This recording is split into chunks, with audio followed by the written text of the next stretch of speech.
Welcome to the Gentleman's Guide to Gaming. Now, if you happen to watch the Onyx Path news over on the Onyx Path YouTube channel, some of what I'm about to say in this video is going to strike you as quite familiar. There will have been a video uploaded about an hour ago, as of, I guess, time of upload, where I discuss many of the announcements made at Onyx Path Con. Now, Onyx Path Publishing, in case you're unaware, is a gaming company that has kept me hired as a writer, on and off, but mostly on, for close to 15 years. The company has been running for 15 years now. I did my first assignment, I think, in 2013. The company started up in 2011. And I've worked on all sorts of games for Onyx Path, from World of Darkness and Chronicles of Darkness, to Scion, to Trinity, to They Came From, The World Below, Monster Kingdoms, and more besides. So I have a lot to be thankful for when it comes to Onyx Path Publishing. I wouldn't be able to do this writing gig full-time, I imagine, if it wasn't for them. And we host a virtual gaming convention every single year at Onyx Path Publishing. We've been doing it now for the last 7 years. And every single time we do a virtual gaming convention, the numbers attending go up, which is great to see. We always make new announcements, new games that are coming out, new books in various game lines. We did that this year as well. We have loads of games being run via websites like Start Playing, where people are looking for gamers, looking for players to join them, and we did that too. Panels throughout the weekend, from the Friday to the Sunday. In this case, it was Friday the 5th to Sunday the 7th of June. That all happened. It was an incredibly busy weekend, and the amount of enthusiasm you see from the role players, the GMs, the story guides, the customers, the fans, the readers, the viewers, the people who like to pick up our games for any given reason, or just find out about what's going on next with them, is just fantastic. It was a brilliant weekend, and I'm so grateful to anyone who took their time out. But you know what? If you missed any of those panels, if you miss any of the talks, any of the announcements, do not fret, because the Onyx Path YouTube channel will have every single panel uploaded to it over the next few weeks. And if you're not subscribed or you're not patient, you can always go over to the Twitch channel, twitch.tv/the Onyx Path, because if you go over there and subscribe, and if you've got an Amazon Prime membership, you can subscribe for free. And who doesn't have Amazon Prime at this point, really? Fucking monopoly. Yeah, you can watch any of the announcements right now. You know, you can go straight onto Twitch and watch those videos. But I know you're not watching me here just to hear me talk about how fantastic Onyx Path Con was. While I'm sure some of you are very happy for me and very happy for us as a company, you want to know what we announced. And here's where I go into quite a lot of detail about those various announcements, as far as I can. Not all of these are my game lines, not all of these are game lines I oversee or books I have worked on, but I can still tell you about the various games that we spoke about. Before I do, I made a heartfelt plea at the end of the Onyx Path news that went out today that I'm going to make to you as well, the viewer over on the Gentleman Gaming YouTube channel, because this is really important to me. And it is for reviews and ratings. You know, it obviously means a hell of a lot when anyone buys a game, and as there's a up to 80% off sale on a huge number of Onyx Path books right now, I'll link the sale in the video description. You can buy a lot of books. Right now, every game from Mage the Ascension 20th Anniversary, Curseborn, The World Below, They Came From Beyond the Grave, Storypath Ultra Core Manual, Werewolf 20, Changeling 20, V20, Dark Ages, various Scion books such as Pandora's Box, The Abyssals book for Exalted, Chronicles of Darkness Core Rulebook, Mage the Awakening 2nd Edition. There's a lot out there that is all in this up to 80% off sale, so really you've got no reason not to buy yourself something, or buy something for the rest of your group. Those purchases are huge for us. Whenever there's a new customer, that directly impacts us. I mean that quite sincerely. But what has a lasting effect beyond that is when people leave ratings and reviews. You've heard me harp on about this before in other videos, I know, but to express to you why this is important, I'll provide you with something of a formula. Namely, we, Onyx Path Publishing, cannot go on Reddit and go in /RPG or /TTRPG or wherever and say, hey, we're releasing this new game.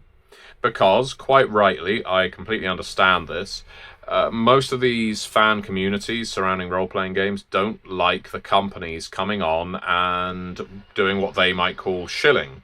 They don't want to just be a sales marketplace, because if they are, every company's going to go there and just bombard the place with ads. They have to have rules, so we understand it. But what we do need is people going onto these places and talking about them. And these are the fans, the customers, the readers, the players, the you out there. So we need people leaving their reviews. We need people leaving their ratings, whether it's on DriveThruRPG, whether it's on YouTube, whether it's on a blog or a podcast, or whether it's on some place like Reddit, which right now, given the increasing balkanization of social media and its increasing or dare I say decreasing use in places like Facebook and Twitter, which are just absolute wastelands when it comes to reach, unless you, I guess, have a certain inflammatory right-wing crowd on Twitter. The places we would typically promote our own work are no longer really accessible to us. So when you buy a game I've worked on, or just a game you've enjoyed, it really takes you fewer than 3 minutes to go on over to DriveThruRPG, leave a 5-star rating if the game is worth that many, and leave a review. It doesn't have to be more than a few lines. You leave a review, your thoughts, what you enjoyed about the book, what you're looking forward to doing with the book, that's it.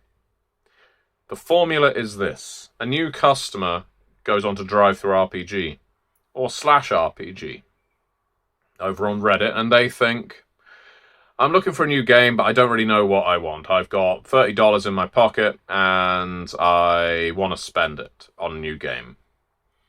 And so what they do is they speculate. They go to various games or various threads on Reddit, and they will read what other people think. The preview of the game doesn't do much. The description of the game doesn't do much. What people respond to is what other customers think. So, you have the power. You, the viewer, the customer, the fan, the role player, you have the power to make people purchase games. And it's up to you and up to us to ask you to go on places like DriveThruRPG and Reddit and elsewhere to tell them about the games you enjoy. So please leave your ratings and reviews. Please go onto Reddit and tell people about this game you really like. Is there anyone else interested? Go onto RPGNet and set up a thread, or EN World, or any other forum. It means a lot, and it makes a huge difference to the RPG companies. There is a genuine spike in sales whenever anyone makes one of these threads. It is meaningful. And so I tell you this because it's important.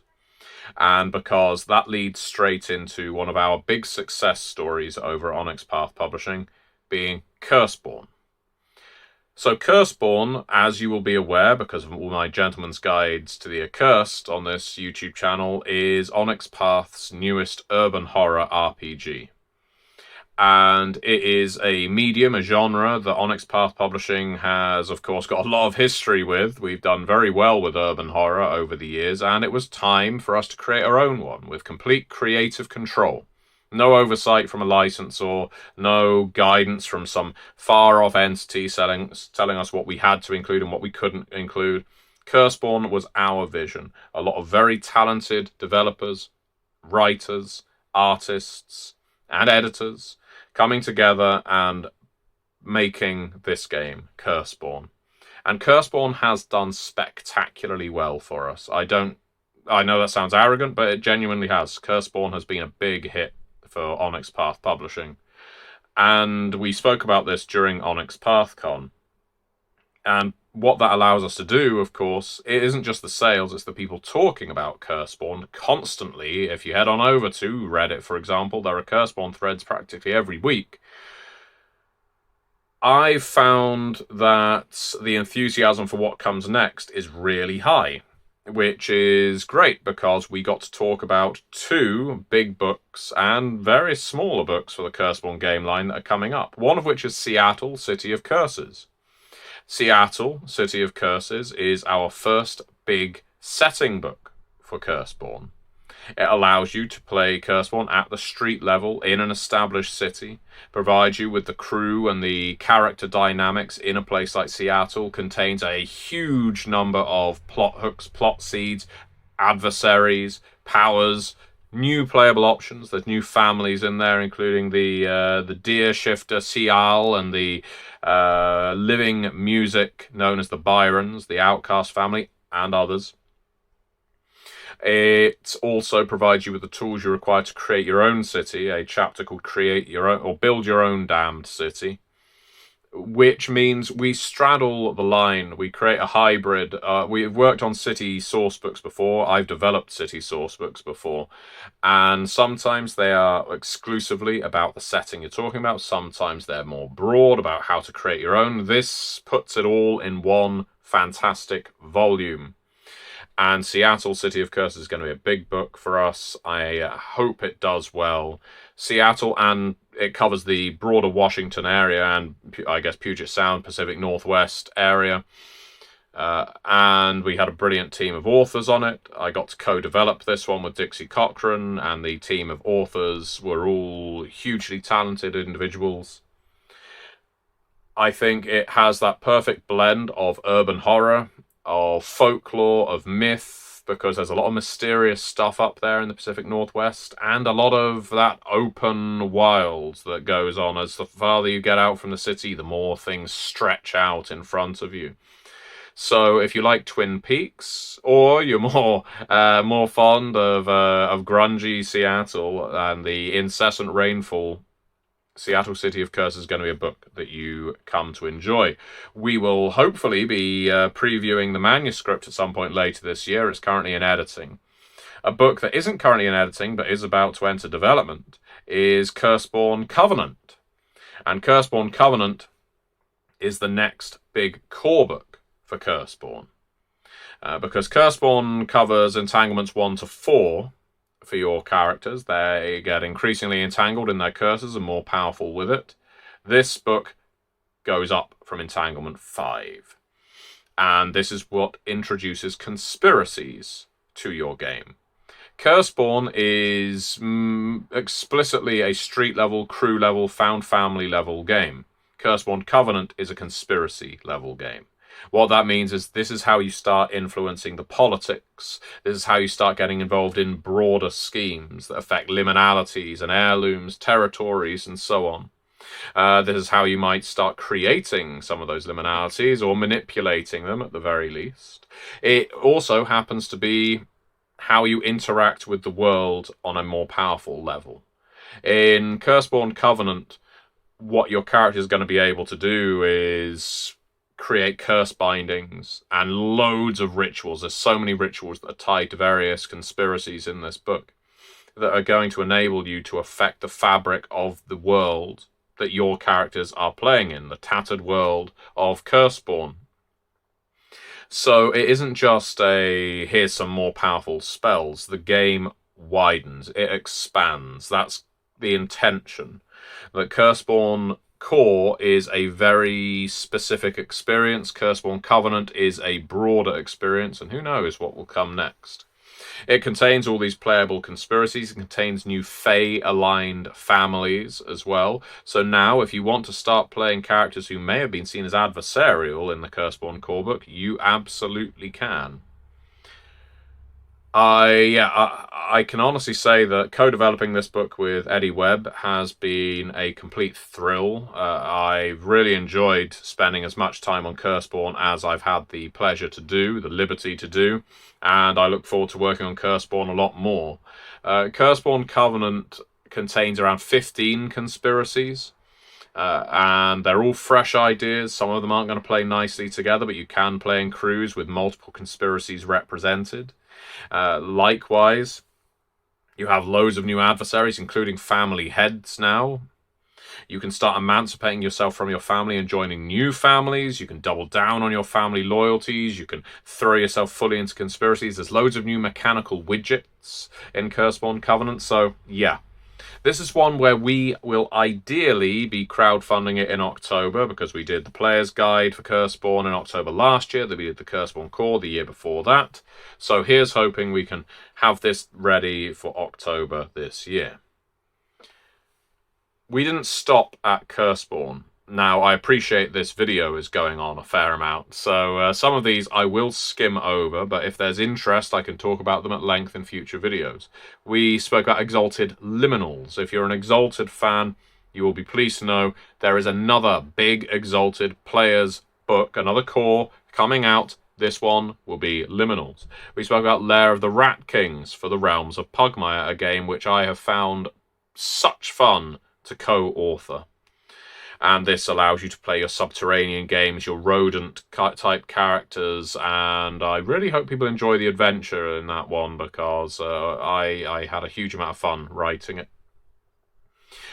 We also spoke, about They Came From Witchford Academy, the next big They Came From game, which is going to handle magical schools, academies, and so forth, places of learning, which acts as a natural expansion to Cyclops' cave, but you can by all means bolt it on to any They Came From. We talked about Trinity Continuum Steam Wars, which I discussed on this channel a while back. And again, another game that was great fun to co-develop. And of course, we started talking about games like Jade Storm. Jade Storm is the fourth in the Earthbane cycle of games, following on from The World Below, At the Gates, and Monster Kingdoms. It still has its links to other Earthbane cycle games. This one, however, if you were to attach it to a genre or theme, you'd call it Wuxia High Fantasy, as opposed to, I guess, the grim dark legions of Monster Kingdom and the survival horror of The World Below. This is a game where the Malefic, the devil overlords of your world, warred with each other, destroyed each other or themselves, and when they shattered, their jade fragments, their cinders, burst out across the world, embedding themselves in rocks and trees and animals, in people, and everything touched by one of these burning jade cinders was gifted a portion of the malefic power. That makes you a jade bearer, and that is what makes you a protagonist. You are the closest things there are to demigods in this setting. You will be stalking around, and you will be dueling other jade bearers to claim their power, to get closer and closer to maybe something resembling godhood. There is definitely something of, I guess, the Avatar Crisis, the Time of Troubles from Forgotten Realms in there. There's a bit of Hawkmoon from Michael Moorcock in there. All of that is intentional. But more than anything else, it's Wuxia, East Asian, fantasy inspired. And we will mechanically have a way, for the first time with Storypath Ultra, for people to have fistfuls of dice. Because most of the Storypath games limit you to about 10d10, at which point the system, the balance doesn't quite work in terms of the system. Well, we have figured out a way to make it work, and it's a lot of fun, and it involves gambling, it involves tides of enemies, mobs of enemies, and it is a power set called chains, like combos in a video game, where essentially, if let's say you've got a mob of 30 coming at you, each one of them might only have 1 or 2 injuries apiece, but if you don't have a chain to see them off, they will massacre you. If you do have a chain, you can roll your dice pool and then gamble one of your jade to roll again, gamble again, roll again. And any ones you accumulate are going to deplete your jade once your gamble is done.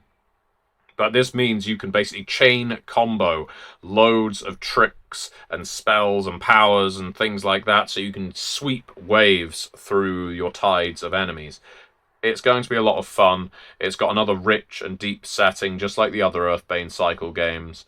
And it'll be interesting to see the connections people find attaching it to the other games in the Earthbane cycle. One thing to note that didn't come up in the Onyx Path Con panel about the Earthbane cycle is it is also the first one to repeat a power set, I think, in the form of sorceries. Now, the sorceries don't function identically to those in the world below, but again, you might be able to find certain commonalities, and that is quite intentional. Where do these games fit in with each other? That is for you to figure out.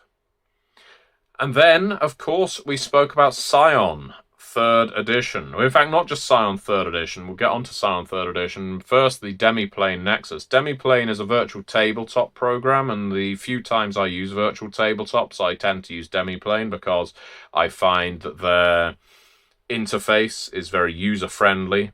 It's aesthetically beautiful, incredibly accessible. They present the games they host on there in such an ergonomic way, if that's the word. And now Scion 2nd Edition is on there. You can create characters, you can host all of your material, you can get on all your character portraits. There's so much stuff. All the mechanics are embedded in the website. So when you're creating a character and playing a game and you want a status effect, it gets pinned onto your character, for example. There's so much going on there. And Scion 2nd Edition is now on the Demiplane Nexus. I'll make sure there is a link in the video description below so that you can have a look at Scion Origin Hero and A Light Extinguished, which is where we're starting. And if you want to see other games on the Demiplane Nexus, you need to go over to their Discord or their forums and tell them that you're interested, and then we can start getting some balls rolling if the interest is there. But yeah, on top of the Demiplane Nexus, we of course have Scion 3rd Edition. Now, 3rd Edition isn't a game that's coming out this year. 3rd Edition is a game we'll probably look to crowdfund next year because it's still being worked on. But this is it's a brand new edition. It isn't just a continuance of 2nd Edition, while there will be conversion guidelines out there for people to use. So there'll be a seamless transition with any luck. This is the edition I really feel that Scion has needed. Because 2nd Edition, which I love, is such a big game now, with so many tweaks and variations across the books. It can sometimes be quite challenging to bring it all together for one gaming group. It can become a lot to manage. And Scion 3rd Edition refines so much. The team on Scion 3rd Edition have done such a brilliant job. And the core book is going to start off with 10 pantheons. It's still going to have things like purviews and boons and knacks and all the mechanical favourites, but it will be Story Path Ultra, so your characters will have 3 paths, and you can choose which one is major, whether you're going for your origin, whether you're going for your society, or whether you're going for, I think the other one is calling. And so there's going to be a lot that you find familiar from Scion 3rd Edition when compared to the other Story Path Ultra games, and that's intentional. We're really happy with how Story Path Ultra has made the Story Path system more accessible, more usable, more user-friendly, and 3rd Edition really utilizes it to its best. I think it's a magnificent piece of work, what's coming along, and I cannot wait for people to see it. What it's going to do more than anything else is make Scion not only accessible to new players, but put Scions at the front of the game. The most important characters in Scion 3rd Edition are your Scions, not the gods. The gods have got various things going on with them that have not necessarily removed them, but maybe... Well, they're definitely not removed them. They're still going to be there. You can't escape them. But Fate is playing a much larger part in Scion 3rd Edition. I will spoil no more. I think this one is going to be a lot of fun to play with, and I can't wait for us to be able to release more information as and when we have it. So yeah, Onyx Path Con, I'm sure I've missed something from all of this, but we're already approaching 25 minutes, and I don't want to bore your ear off. It is wonderful to work for a company that has so many plans, and we are able to not only stay in business, but thrive in a very competitive market. There have been a lot of challenges, especially surrounding printing and shipping during COVID and then during tariffs, and so much has been uncertain. But we have been able to weather it, and we are still doing incredibly well. The Curseborn RPG is, as I say, leaps and bounds above what we could have hoped. So thank you to everyone who's picked it up. And the Earthbane Cycle games, they're doing really well too. So is Scion. So, we have reasons to be cheerful and reasons to be thankful to people like yourself who are watching this video, who want to know what's coming next. Please do tell others about it. Post in the comments, like the video, boost the algorithm, make other people find out about what was announced at Onyx Path Con 2026, and post on Reddit, post on RPGNet, post on DriveThruRPG. Go where thou wilt and tell them about the good news. Spread the word of our games getting out there, because I would love, love, love to see more threads popping up, pointing people in the direction, especially of games that aren't necessarily flagships, but are still really close to our heart. They came from Gameline, for example. We know, and this is no shade on They Came From, we know that They Came From games are not the Scion or Curseborn level sellers. They were never expected to be. But we know also that plenty of people are picking them up and enjoying them. And now that they're on sale with up to 80% off, along with so many other Onyx Path games, please consider picking them up, talking about them on your chosen social media, or just introducing your gaming group to them. We will be incredibly grateful. I know I will be. And I want to say thank you so much, everybody, for watching. This is me signing out, and I will be seeing you next time.